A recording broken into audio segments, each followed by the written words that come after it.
So today, we're changing the cam sensor on a LS1 Trans Am. I got started a little bit early this morning. My camera guy wasn't around when I needed to do the work, so I had to do a little bit before he could get here. But I'm going to give you all the basic steps to get to this point. But the LS1 cam sensor is right here. Once you get the intake off, it's just a 10mm bolt and it just pops right out. You can pull it out with your fingers. Basically all you got to do to get to that point is just take the intake off. But if you need to take the intake off, just go through the steps that I go through in reverse, and that'll give you a good way to, or a good step-by-step process of how to get there. First, what we're going to do though, putting it back on, is there's a vacuum line back here. And that goes to the back of the manifold. That goes for the brake booster.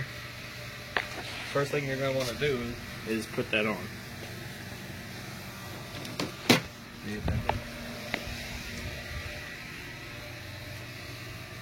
Right here.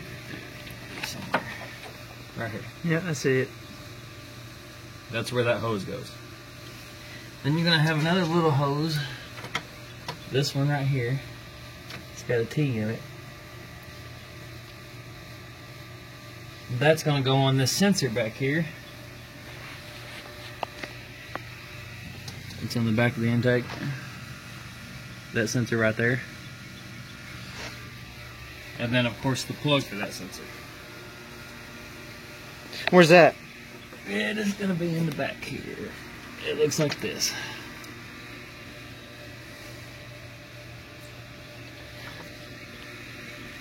Which, taking it apart, I'm sure they will see all that. Yeah, just when you go to take your intake off, don't forget that there is a bunch of stuff in the very back. Yeah, so don't yank it off there. That you can mess up.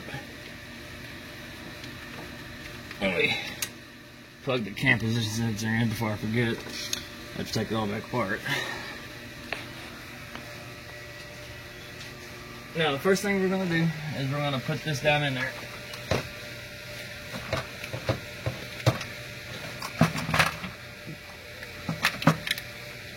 I guess you kind of work it around everything in there. Yeah. The fuel line's going to get caught up on everything like they are. You can take the fuel lines off. I didn't see it being necessary, but it probably gives you a little bit more room to work.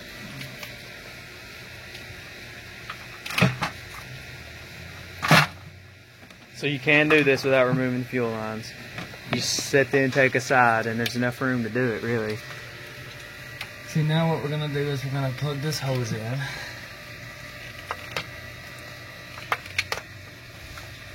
then we're going to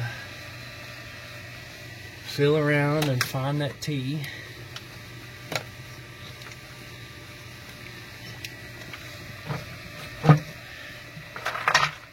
Now, every time you get something plugged in, you're going to want to move the intake back a little bit.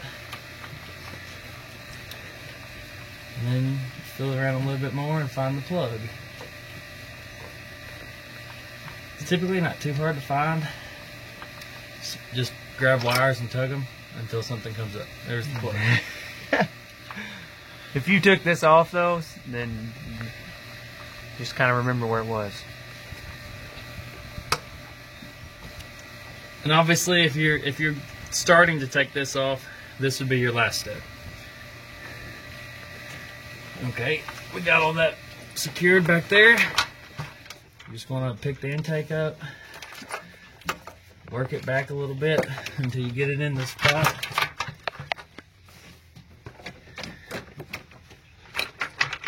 There's a lot in the way on these motors. And the bolt's over here in the way. You have to raise it up some. Yeah.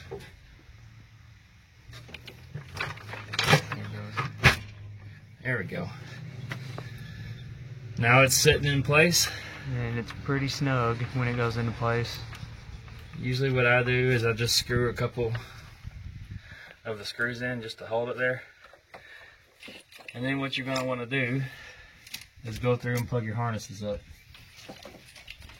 or plug your fuel injectors off. I mean. Yeah, everything that you unplug, just plug it back up. Okay. Your fuel injector plug, when you're taking these off, they're real simple. You just push this metal clip in, and then you got to tug it up. They tend to get stuck. They usually take a little bit of force to pull it up, but as long as you got that metal clip pushed all the way in, it will come off. That's the only thing that holds it on there. And of course, to put them back on, you just pop them on.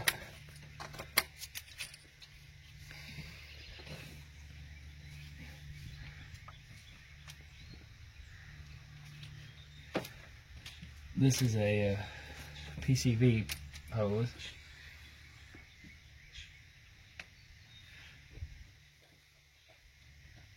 This just goes into this pipe right here. Honestly, I don't know what kind of setup he has going on here. This is not stock. Whatever all that is.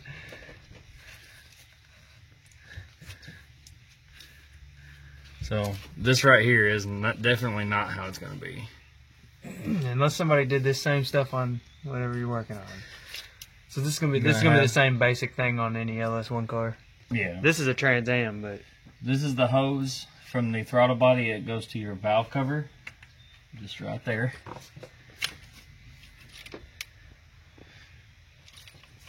Whew. And then that's it for this side. So just to recap, if you're taking this off, you're just going to unplug your injectors and take off the PCV hoses. and you're gonna lose some coolant. On the front, this hose right here goes on to the throttle body. This is a that's weird.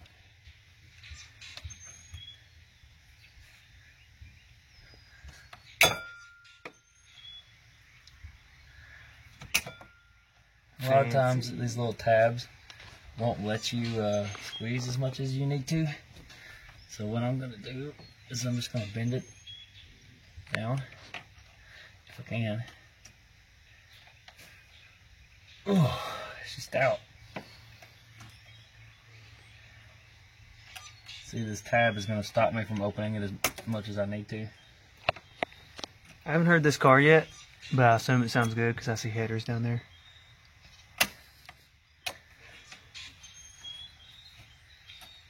Probably get a little exhaust in this video too. I want to hear it run.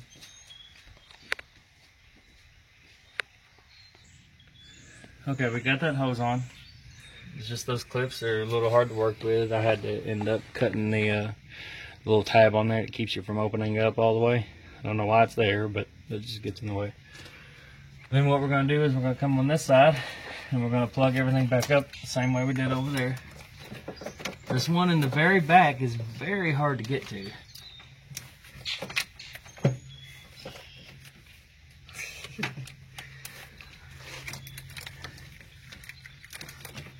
And when I say it's very hard, it is very hard.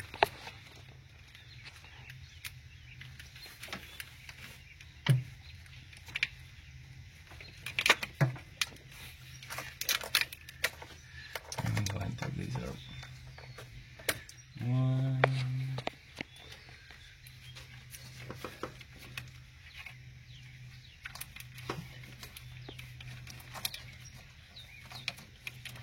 Okay, all the wires are hung on the harness.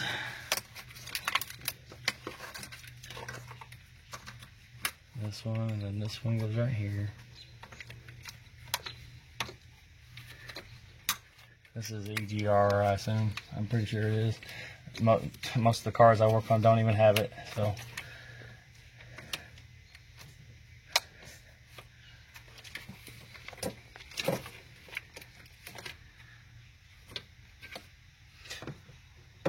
This right here is another one of the EGR vacuum sensors. It actually goes into a slot on the intake. You'll want to pop that out very early. It'll give you more room to reach this back one, this back plug.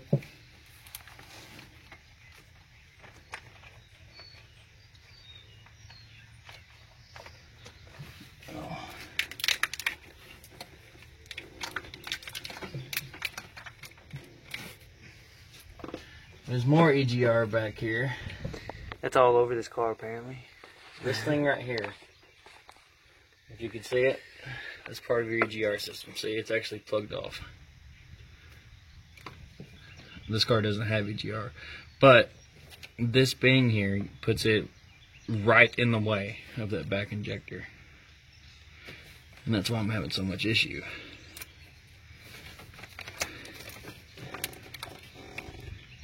See that injector right there? There's the top of the plug. Can't even hardly get the wiring harness off from on top of it.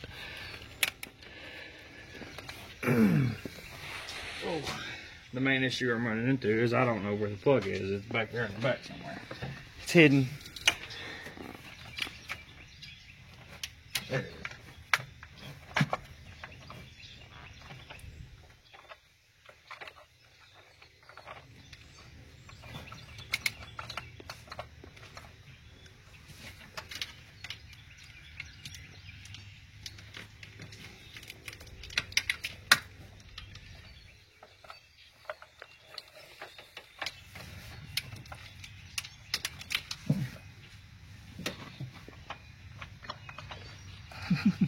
It's a pain, dude.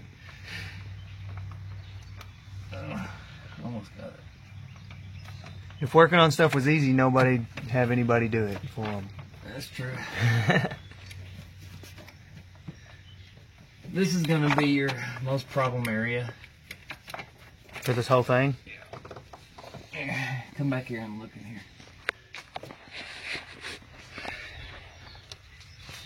Now, you can see the plug is sitting right on top of the injector. There's just not very much room right there for me to be able to turn it. So I'm just gonna have to try to get one hand in there and turn that plug and plug it in. You want me to pause this while you do that? Nah, I should be. 20 minutes later. We've done it before, haven't we? Yeah.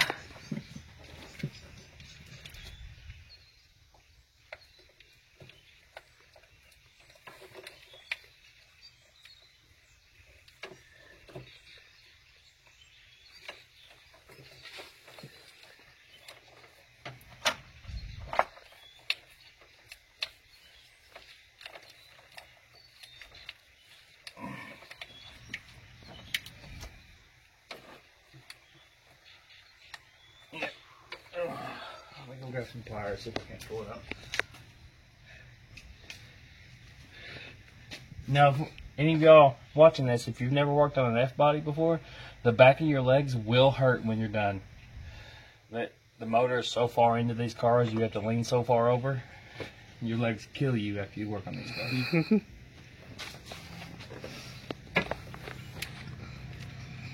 Yeah, the nose is like a mile long.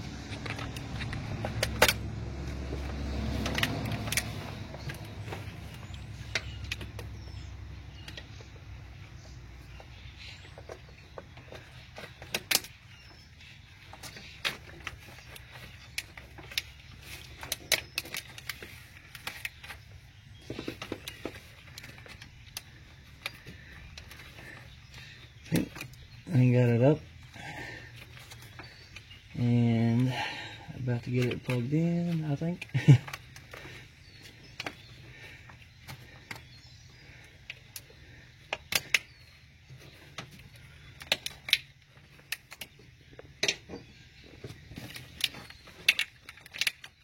Here's where the problem comes in, because I have pretty big hands.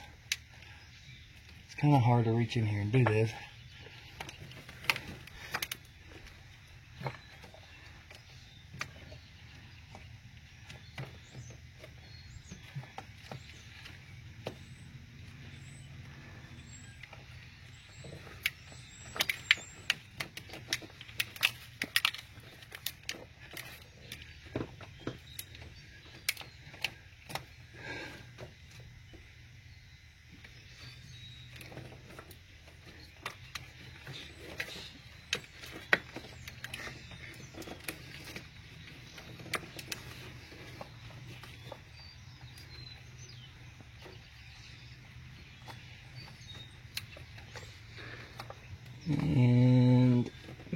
Oh man, it is right there.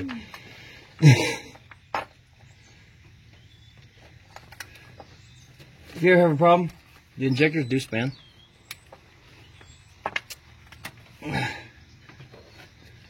So, spin them around a little bit, get you a better position. There we go. Finally. Now we got that one plug that's on that bracket, like I said before.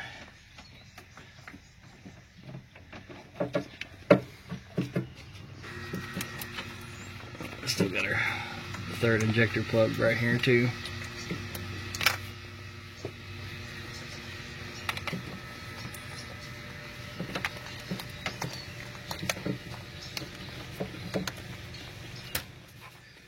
Now, there's going to be a slot right behind that third injector, and this metal piece just slides right into it, just like that. And then you're going to have this plug that goes into it.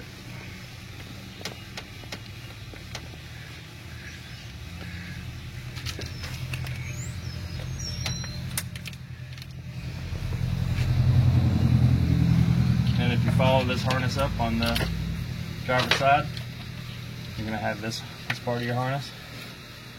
It goes to your throttle body. Purple one goes on the bottom. Then you have your next one up. Will they fit on the wrong ones? No. Most of the plugs will only go into the certain kind of plug that it fits into.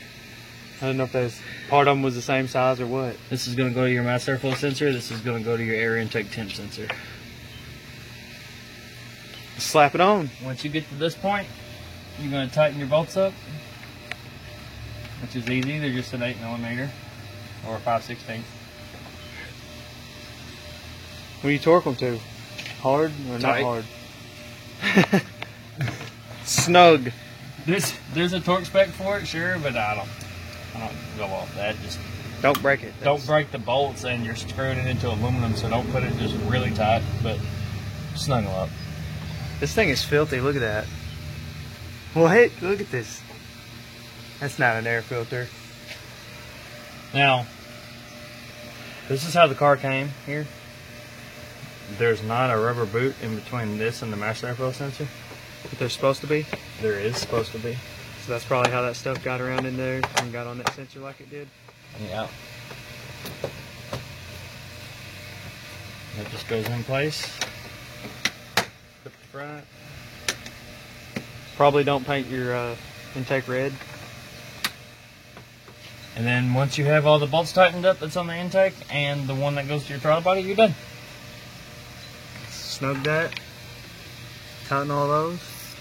I'd say for the average mechanic, somebody could do this in 40 minutes. 45 minutes to an hour. Somebody who's never done it before, 2 or 3 hours. Taking your time's always better. You won't forget something. Yeah. Don't think this plug isn't just plugged in anything. It was like that when I got it. Who was that go to? I do not remember. AC? I don't know. Let me see. Go there. Is it down there? Oh, I see it. Now, when you screw your intake down, you're going to want to start in the middle and then rotate your way around until you get to the outside. That's the bolt pattern for it. Pretty much the bolt pattern for anything is just work your way from the middle to the outside. We're going to pause the video for a little bit, and then I'm going to get this all wrapped up, and then we'll come back when we start it. Well, we finished the intake. The car runs good, doesn't have any misses. Has a lot of sounds, but a lot of rattles. Yeah, that was here before we got in there. It sounds like it might have a slight rod knob, but it's hard to tell. It might just be a loose torque converter. It does have headers. It's running smooth. I really don't know what kind of muffler it has. I know A giant one. The pipes look shiny back there. I guess we'll give you all the exhaust. Says Hooker. Too. Says Hooker on the tips. Hooker muffler.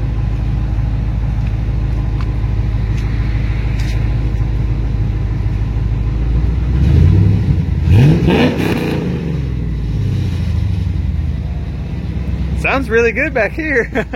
Up there I heard some crazy stuff. Yeah. Yeah, the exhaust sounds good.